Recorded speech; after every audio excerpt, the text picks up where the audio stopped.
Welcome to the FLEXPoint video tutorial series. In this video, we'll walk through how to upgrade the firmware on your PowerScout FLEX meter. The meter firmware is updated when necessary in response to minor bug correction or customer-requested features.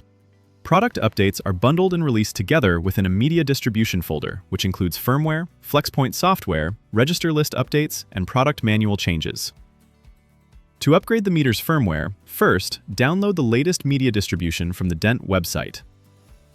Next, launch the FLEXPoint application and navigate to the About screen. Locate the Firmware Upgrade section of the About screen and click the folder icon. Browse to the new firmware binary file within the firmware folder of the media distribution and click OK.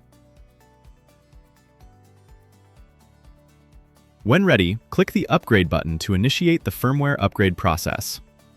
Your meter will reboot after the new firmware is installed successfully on the meter. This concludes the FLEXPoint video tutorial on how to upgrade the firmware for the PowerScout FLEX meter.